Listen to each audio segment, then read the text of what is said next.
아, 요즘 참 상황이 어려운 것 같아요. 그런데 우리 여기 있는 우리 교회 학교 친구들, 또 우리 중학교를 가는 희연이는 아마도 즐거울 수도 있고 아니면 좀 아쉬움도 있을 것 같습니다. 그러나 무엇보다 우리가 오늘 이 자리에서 건강하게 다시 하나님께 예배할 수 있다는 것이 참 감사한 것 같고요. 또 한 가지는 여러분, 오늘 우리가 이 자리에 모일 수 있다는 게 은혜인 것 같아요. 지금 많은 교회들이 지금 수요 예배, 새벽 예배, 더 나아가서는 주일 예배를 다 이제는 폐쇄했어요. 왜 그러냐면 지금 많은 사람들이 모이는 곳에 이 코로나 바이러스가 전파되어지는 것 때문에, 더 나아가서는 이제 어떤 우리가 모르는 사람들이 왔을 때에 그것에 대해서 우리가 안전하게 예배를 드릴 수 없을 것 같아서 이제 교회들이 이번 주에 그렇게 많이 결단을 하고 있습니다. 그런데 많은 사람들이 조금 현실적인 의미에서는 우리가 교회에서 예배를 드리지 않는 것, 드리지 못하는 것에 대해서 우리의 상황이 이러기 때문에 10분 이해하는 사람도 있지만, 또 반대로 목사님들은 뭔가 마음이 찜찜한 거야. 왜? 주일날 예배를 드리지 않으니까. 그리고 수요 예배, 새벽 예배를 드리지 않으니까. 더 나아가서는 방송으로 예배를 드릴 수 있는 교회들은 괜찮은데, 또 그러지 못한 교회들은 더 많이 마음이 불편한 것 같아요. 여러분, 그러면 우리가 주일날 예배를 안 드려도 될까요? 드려야 돼요? 죽어도 예배 드려야 돼요? 우리는? 확진이 돼도? 그건 몰라요. 그래서 사람들은 고민을 하는 것 같아요. 그래도 또 한 가지는 이제 그 방송으로 예배 드리는 것도 이제 사람들이 고민을 하는 거예요. 우리가 주일날 예배를 드리는데 모여서 예배를 드리는 것이 아니라 각 가정에서 따로 방송으로 예배를 드린다. 근데 우리는 이미 페이스북으로 이렇게 예배를 드리고 있긴 하지만, 전체로 다 모이지 않고 저만, 혹은 전사님하고 저만 이렇게 나와서 피아노 치고 예배 드리고 나머지는 다 집에서 방송으로 예배 드린다고 한다면 어떨 것 같아요? 지유라, 커피하고에 이제 안 오고 집에서 맨날 방송으로만 예배 드린다고 하면 좋아요? 안 좋아요? 너희들은 교회를 와야 좋지. 감사한 거야. 근데 우리는 오늘 정말 우리가 뭐 간이 배 밖으로 나온 것이 아니라 이렇게 모여서 예배 드리는 게, 우리가 이렇게 예배 드릴 수 있는 건강함을 주시고 또 이런 마음을 주셔서, 비록 우리가 큰 숫자는 아니지만 특별히 우리 아이들부터 어른들까지 이 자리에 함께 예배 드릴 수 있음이 정말 감사한 것 같아요. 그리고 더 나아가서는 지금 페이스북으로 또 함께 예배 드리시는 분이 있다면 그분들 또한 복이 있는 것 같아요. 그런데 지금 우리가 다시 한번 좀 생각해야 될 문제가 있어요. 뭐냐? 그러면 우리는 전통적으로 봤을 때, 우리의 기준으로 봤을 때에 예배라는 것을 우리는 정말 온라인에서 드려야 되는가, 오프라인에서 드려야 되는가? 아니면 우리는 주일 예배를 안 드려도 되는 것인가? 아니면 주일 예배를 꼭 드려야 하는 것인가? 이것에 대해서 여러 가지 의견들이 있는데, 어떤 신학자 분께서 이렇게 얘기를 하셨어요. 뭐라고 얘기하셨냐면, 우리가 만약에 예배를 드림에 있어서 이 주일 예배를 지키는 것이 어떤 외부의 도전이나 우리의 신앙을 억제하고 또한 우리의 신앙을 뺏어갈 일이라고 한다면, 우리는 목숨을 걸고서라도 주일 예배를 드려야 한다는 거예요. 그러나 반대로 우리가 주일 예배를 드리지 않음으로 인해서 다른 사람들에게 오히려 선을 행할 수 있고 도움이 된다면, 우리가 그 예배를 드리지 않는 것도 하나님께 영광이 될 수 있다는 거예요. 그러니까 가장 중요한 것은 우리가 방송으로 예배를 드리느냐, 혹은 우리가 주일날 모이느냐 모이지 않느냐. 우리가 주일의 의미를 생각해 보면, 주의 날, 주님의 부활하심, 더 나아가서 주님의 십자가를 기억하며 우리가 예배를 드리는 건데, 그 예배의 본질을 잊지 않으면서 우리가 어디에서 예배를 드리든지 간에 내가 중심이 아니라 내 생각, 내 상황이 우선시 되는 것이 아니라 하나님께서 말씀하신 그 계명, 그 계명이 뭐냐면 바로 하나님을 사랑하고 이웃을 사랑하라는 그 본질적인 예수님의 계명에 맞췄을 때에 그 계명으로 하나님을 더욱더 사랑하고 이웃을 사랑하는 것이 무엇인가를 고민하고 행동한다면 우리가 비록 지금 주일날 예배를 드릴 수 없고 또한 우리가 항상 모이는 그 모임들이 유지가 되지 않을지라도 오히려 우리가 그것을 통해서 다른 사람들에게 건강한 삶 또한 건강한 모습들을 전할 수 있다면 그것 또한 유익하다라는 것이죠. 그런데 이제 문제는 뭐냐, 이것이 이렇게 한 번, 두 번 진행되다 보면 아마 제가 오늘 뉴스를 보니까 우리 기독교 역사에서 정말 한 번도 없었던 일들이 생겼는데 바로 카톨릭 교구들이, 서울 교구들이 모든 성당의 미사를 중지했대요. 카톨릭 역사의 처음이래요. 이렇게 모든 미사가 중지된 것은. 더 나아가서는 한국에 있는 큰 교회들, 대형 교회들이 지금 다 주일 예배를 스탑했어요. 하물며 우리가 잘 알고 있는 명성교회는 새벽 기도회로 유명한 교회입니다. 근데 거기에 이제 확진자가 나온 이유도 있겠지만 거기서 새벽 교회, 그러니까 새벽 예배뿐만이 아니라 모든 예배를 스탑해버렸어요.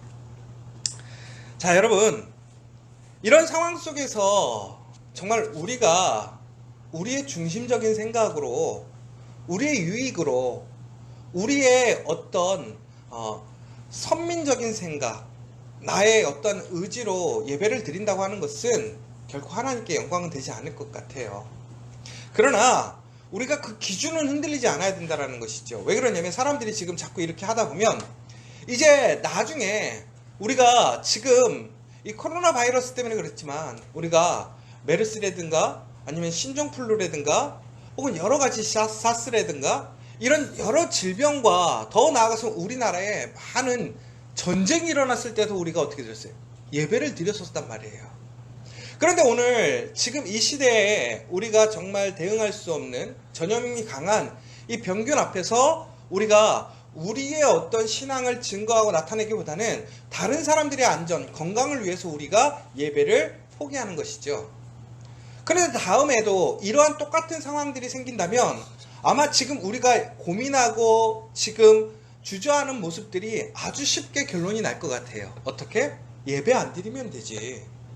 교회 안 가면 되지. 영상을 드리면 되지. 여러분, 여기서 우리가 조심해야 될 것이 있어요. 항상 우리가 영상으로 예배를 드리든 주일날 교회 와서 예배를 드리든 간에 그 중심의 우선순위가 무엇인가를 우리는 항상 기억해야 돼요.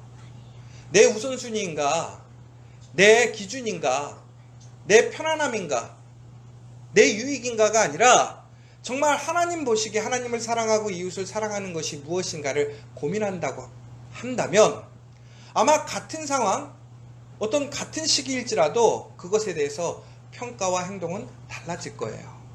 그러나 오늘 우리가 살아가고 있는 지금의 우리의 교회들은 아마도 다른 사람들을 위해서 우리 스스로 중요하게 생각하는 이 예배, 우리의 가장 중요한 원칙인 기준인 예배를 멈출 수도 있는 것이죠. 그런데 이것이 결코 죄는 아니라는 거예요. 왜 그러느냐? 여러분들이 잘 아시는 것처럼 여러분 이삭을 알아요, 몰라요? 이 뭐요? 이삭. 이사요? 이삭. 이사가 이삭이 누구 아들이야? 여기 주일학교 우리 이제 시험 보는 거야. 네? 전사님이 얼마나 잘 가르쳤는가? 이삭 아빠가 누구야? 이사 이거 처음 들어보는 거예요? 그 도대체 누구에게? 아브라함의 아들이 이삭이에요. 맞네. 부모님과 맞췄네. 맞췄어? 그런데 아브라함의 아들 이삭이 성경에서 뭐라고 그러냐면 순종의 가장 대가라고 얘기를 해요. 성경에 보면 이삭은 창세기에 2장밖에 안 나와요. 장수로 봤을 때 2페이지밖에 안 나오는데, 그런데 이삭이요, 성경의 많은 인물들 중에 가장 하나님의 은혜와 복을 누린 사람 중에 한 사람이에요. 그래서 성경을 보시면요, 이삭은 얼마나 하나님께 많은 복을 받았든지 재산으로나 하나님의 능력으로나 하나님의 복을 많이 소유했던 사람이라는 거죠. 자, 그런데 우리 이삭이 복을 받았던 이유는 뭐냐면 하나님 앞에 철저히 순종했던 사람이라는 거예요. 왜 그러냐면 아브라함이 하나님의 시험을 받아서 이삭을 하나님께 제물로 바치려고 데려가. 근데 그때 이삭이 어떻게 했어요? 도망갔어요? 안 도망갔어요? 안 도망갔어. 아버지 말씀에 순종하고 따라갔어. 또 결혼할 때가 되니까 이제 아브라함이 이삭의 배필을 준비해 와. 그런데 그 배필과 결혼했을까 안 했을까? 했어요.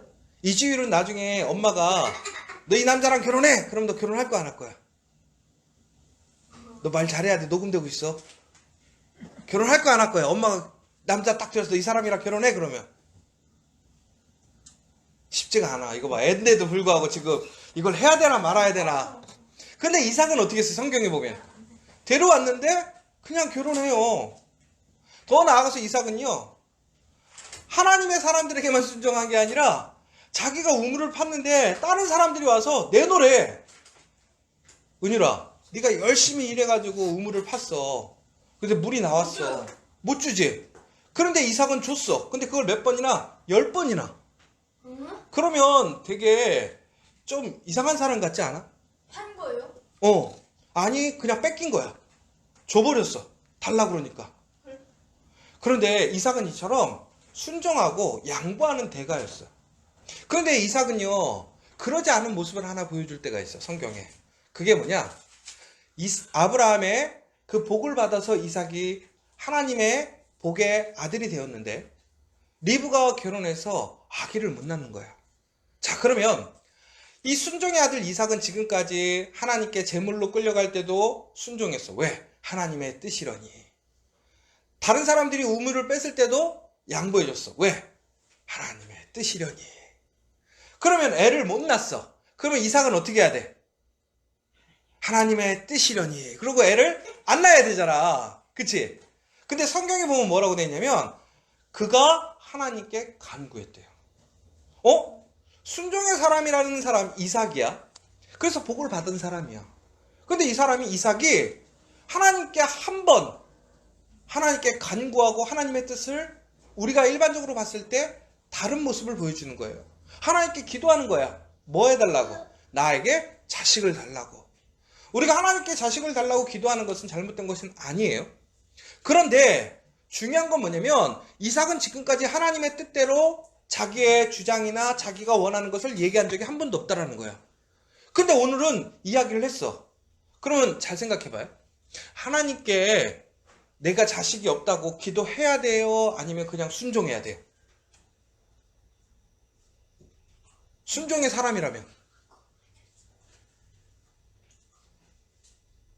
순종의 사람이라면 하나님이 알아서 하겠지 그냥 인정하고 살아야 돼? 아니면 하나님께 기도해야 돼? 너네 그럼 생각해봐.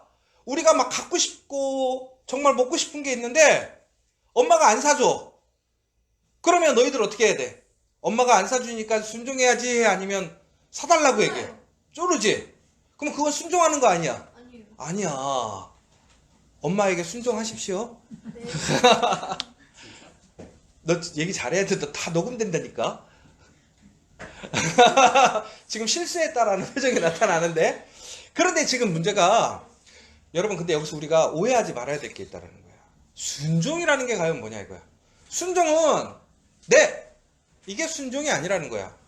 순종이라는 건 뭐냐? 하나님이 원하시는 것, 말씀에 따라가는 것, 복종하는 거야.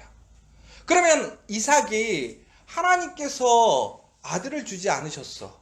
그러면 그것을 수용하는 게 순종이라고 생각할 수 있지만 오히려 이삭이 하나님께 기도하고 간구한 것이 순종이었다라는 거예요. 왜 그러느냐? 하나님께서 아브라함에게 주신 복이 두 가지가 있어요. 그게 뭐냐? 땅과 자손의 복이야. 그런데 오늘 이삭은 땅을 누리고 있어요. 갖고 있어. 근데 지금 뭘 못 갖고 있어? 자손을. 근데 하나님께서 약속하셨어. 명령하셨어. 무엇이라고? 너에게 땅과 자손을 주겠다고. 그러면 하나님이 주신 그 말씀을 성취하기 위해 살아야 되는 것이 우리의 본분이야. 나는 땅을 소유했지만 자식이 없어. 그럼 자식이 있어야 돼, 없어야 돼? 하나님 말씀을 지키려면, 본분을 다하려면 자식이 있어야 돼. 그러니까 하나님께 기도해야 돼, 안 해야 돼? 그게 순종이라는 거야. 우리는 단편적으로 생각하면 하나님이 말씀하시는 거 그냥 인정하고 그렇게 사는 게 순종일 수 있다고 생각해요. 그러나 중요한 것은 진정 하나님의 말씀을 이루는 것이 무엇인가를 우리는 깨닫고 순종할 수 있어야 된다는 거예요. 그런데 우리는 왜 순종하지 못하느냐? 우리의 기준, 우리의 생각, 우리의 경험 때문에 우리는 하나님 앞에 순종하기보다는 온전히 우리가 새롭게 나아가기보다는 우리는 익숙한 것을 고집할 때가 참 많더라는 거예요. 오늘 읽으신 베드로 이야기가 그거예요. 베드로는 이방 사람들에게 복음을 전하는 것에 대해서 부정적이었어. 왜? 하나님은 우리 이스라엘 사람들만 선택하셨다고 생각하는 거예요. 그런데 하나님께서 꿈속에 나타나서 얘기하는 거야. 하나님께서 이제 깨끗게 하셨다라는 거예요. 하나님께서 복음을 전하게 하시겠다고 하시는 거예요. 그러자 베드로는 그 하나님의 말씀에 순종해서 어떻게 하느냐? 이제 그 이방 사람들에게 복음을 전하러 가요. 느헤미야가 성벽을 짓는 공사를 했어요. 그런데 많은 사람들이 자꾸 괴롭히고 성벽 공사를 못하게 하는 거야. 근데 성벽 공사하는 사람만으로도 일손이 부족한 거야. 근데 어떻게 이랬냐면요, 한 손에는 꽃갱이를 들고 삽을 들고 한 손에는 창을 들었대. 일을 하면서 뭐 한 거야? 또 싸울 준비도 하고 있었던 거야. 여러분, 우리가 생각할 때 우리는 답이 하나라고 생각할 때가 있어요. 그러나 우리는 하나님이 주신 능력 안에서 우리는 새롭게 하나님이 우리에게 주신 그 사명을 감당할 길을 볼 수 있어야 되고, 더 나아가서는 적극적으로 하나님을 기뻐할 수 있는, 하나님께 영광을 돌릴 수 있는 그 모습으로 나아가는 것이 진정으로 하나님께 순종하는 것이고 하나님을 기쁘게 하는 것이라는 거예요. 자, 그러면 이거예요. 오늘 우리가 이런 상황 속에서 예배를 어떻게 드려야 될 것이냐. 바로 그냥 우리가 전통적인 생각, 우리의 기준이 아니라 정말 하나님을 사랑하고 이웃을 사랑할 수 있는 그 일이 무엇인가를 고민하는 것이 우리의 본분이라는 거예요. 그리고 진정으로 그걸 통해서 하나님께 영광을 돌리고 사람들에게도 평안을 줄 수 있는 사람이 되어야 된다는 거예요. 오늘 새벽 설교에 이런 얘기를 했어요. 예수님이 주시는 평안은 세상이 주는 것과 다르다라고 했어요. 오직 예수님이 주시는 평안이 참된 평안이고 우리에게 근심과 두려움을 없애준다라는 거예요. 결국은 우리가 예수 그리스도의 명령에 순종하고 그 성령의 인도하심을 따라 나아가면서 새롭게 하나님께서 만드시는 그 길을 통해서 하나님을 사랑하고 이웃을 사랑하는 그 일에 힘쓰게 될 때에 그 사람들에게 예수님께서는 능력과 평안을 주신다라는 거예요. 여러분, 우리가 지금 여러 가지 상황 속에서 지금까지 경험해보지 못한 일들을 할 때도 있어요. 우리 교회들이 또한 그러한 시대 안에서 우리의 신앙과 믿음을 지켜가야 될 수도 있어요. 그러나 가장 중요한 그 본분이 무엇인지, 그 중심이 무엇인지를 기억하면서 더욱더 적극적으로 하나님을 사랑하고 이웃을 사랑할 수 있는 그 모습을 지켜간다면 우리에게도 하나님께서 주셨던 그 복, 은혜가 주어질 줄 믿으시기 바랍니다. 그러면 결국엔 이삭이 아들을 낳았을까요? 안 낳았을까요? 낳았어요. 낳았어요. 근데 쌍둥이를 낳았어요. 기도하니까 어떻게 되는 거예요? 하나님께서 더 복을 주시는 거예요. 더 불러주시는 거야. 그런데 우리가 유연하게 믿음 안에서 하나님을 사랑하고 이웃을 사랑하는 모습으로 기도하지 않았다면 우리에게 어떻게 됐을까요? 그 은혜가 주어지지 않았을 거예요. 오늘 우리가 어떤 것을 지켜가느냐, 어떻게 행동하느냐, 이것도 중요하겠지만 우리의 주어진 현실 속에서, 우리의 삶 속에서 하나님을 사랑하고 이웃을 사랑하는데 더욱더 열심으로 적극적으로 우리가 반응하고 하나님께 기도한다면 하나님께서는 그 사람과 그 공동체에게 더 큰 복으로, 은혜로 평안을 주실 줄 믿습니다. 여러분, 오늘 이 시간 다시 한번 하나님, 내가 이런 상황 속에서 정말 견고하게 내 신앙만 나의 기준으로 나를 중심에 세우는 것이 아니라 항상 하나님 말씀 안에서 하나님의 기준으로 하나님의 능력 안에서 하나님의 말씀대로 나아가는 우리가 될 수 있도록 기도해 주셨으면 좋겠고, 특별히 지금 상황이 많이 어렵습니다. 정말 이 전염병이 점점 많아지고 있어요. 지금 벌써 한 1200명 확진자가 늘었어. 아마 내일은 더 늘 거래요. 그래서 이게 3월 중순까지 계속 올라갈 거래. 그러면 여러분 생각해 보세요. 우리 교회도 그럼 나올 수 있을까 없을까? 그렇지. 야, 얻기를 소망합니다. 여러분 그러려면 어떻게 해야 돼? 더 기도하고 더욱더 청결하게 믿음 안에서 우리가 살아간다면 하나님께서 비록 힘들고 어렵지만 우리를 지키시고 인도하실 줄 믿으시기 바랍니다. 우리 이 시간 함께 기도했으면 좋겠습니다. 우리는 우리가 아는 기준에 맞춰서 살아갈 때가 참 많아요. 우리가 생각하는 기준, 그것을 넘어가면, 우리의 익숙한 것을 넘어가면 그것이 잘못될 거라는 염려와 근심도 있습니다. 그러나 우리가 하나님 말씀에 순종해서 진정으로 하나님을 사랑하고 이웃을 사랑하는 모습으로 나아간다면 우리가 그 안에서 더 큰 하나님의 은혜를 경험할 줄 믿습니다. 비록 우리가 지금 함께 모여 예배하는 것 어렵고 또 우리의 삶 속에서 여러 가지 일들을 감당하는 데 어려움이 있을지라도 우리 처해 있는 상황에 우리가 걱정하고 근심하고 머무는 것이 아니라 정말 오늘 이 삶의 자리에서 하나님을 의지하고 성령을 의지함으로 정말 우리에게 주시는 그 평안으로 승리하는 저와 여러분 되기를 간절히 소망합니다. 그리고 더욱더 적극적으로 우리가 이 가운데서 사랑으로 하나님의 영광을 위해 나아갈 수 있는 모습이 무엇인지를 철저히 고민하고 나누는 우리가 되었으면 좋겠어요. 힘들고 어려울 때 더욱더 살아가는 우리 공동체가 되었으면 좋겠고 정말 이때 나만을 위한 삶이 아니라 우리를 더욱더 생각하고 그 사랑으로 다시 이 위기를 극복해가는 우리 믿음의 공동체, 믿음의 사람들 될 수 있도록 이 시간 함께 다시 기도해 주시면 좋겠습니다.